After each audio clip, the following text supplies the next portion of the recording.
Alors, la médecine polyvalente, c'est un service qui comprend donc des lits de post-urgence, c'est-à-dire des patients qui arrivent directement à la demande des urgences pour un bilan soit infectieux, soit un bilan de chute, des patients qui requièrent une hospitalisation à la suite d'un bilan aux urgences. Ensuite, il y a toute une partie des patients qui vont venir directement adressés par leur médecin traitant pour une nécessité d'hospitalisation parce qu'ils s'altèrent au domicile, parce qu'il y a une nécessité de faire un bilan en hospitalier. Nous, ici, dans le service, on a 27 lits dans lesquels il y a 5 lits identifiés soins palliatifs, où nous sommes 5 médecins. L'avantage en fait, d'être 5 médecins avec des parcours différents et des orientations un peu différentes nous permet d'avoir un regard croisé sur ces patients-là et permettre une prise en charge vraiment multidisciplinaire et au plus juste des besoins du patient. Notre force, c'est aussi de pouvoir, au sein de cette médecine polyvalente, avoir avis auprès de nos spécialistes sur site. Donc nous avons la chance ici d'avoir des gastroentérologues qui sont au nombre de 4, qui peuvent nous donner avis et qui travaillent en collaboration étroite avec nous sur la prise en charge de leurs patients en cas de décompensation.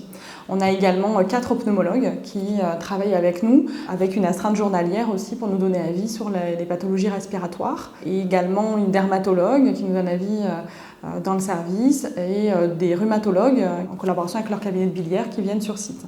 Le fait que nous soyons un groupe avec le pôle chirurgical et le pôle médical nous permet aussi d'avoir un lien très étroit avec les chirurgiens et les anesthésistes de Navarre, nous permettant d'avoir des avis en urgence.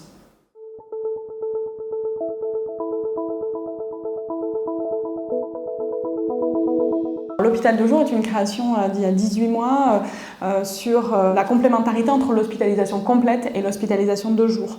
En effet, nos patients, à leur sortie, il est parfois nécessaire de pouvoir les revoir un tout petit peu à distance. Ça nous permet d'avoir un lit d'hospitalisation de jour pour refaire un point à la fois social, mais à la fois aussi nutritionnel, psychologique, et revoir ces patients pour vérifier que leur sortie se passe dans de bonnes conditions. Il y a également des patients qui viennent de manière directe.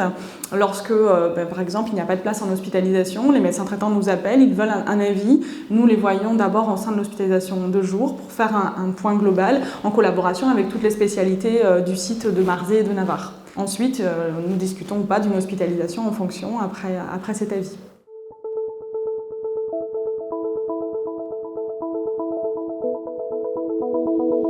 En effet, nous avons ouvert la consultation douleur il y a maintenant près d'1 an, pour lequel nous avons étoffé nos prises en charge. Un patient sur 5 qui a été opéré peut développer des douleurs neuropathiques sévères qui nécessitera une prise en charge spécifique. Donc c'est en collaboration étroite avec les chirurgiens que nous prenons en charge les patients de douleurs post-opératoires chroniques. La consultation douleur du site de la clinique Marzé, elle comprend en fait une prise en charge pluridisciplinaire avec un bilan douleur à la première consultation qui comprendra à la fois le bilan par la psychologue, le bilan par la prof de sport adaptée qui réalise 2 activités, c'est-à-dire l'activité physique adaptée et la relaxation, méditation pleine conscience auprès de nos patients. Ensuite, les patients sont également vus par l'infirmière douleur qui fait tout ce qui est apprentissage d'électrostimulateur et puis éducation donc à l'électrostimulateur. Et ensuite, la consultation médicale. Ensuite, il y a un staff qui est fait pluridisciplinaire qui permet de décider une prise en charge la plus optimale dans la situation de ce patient.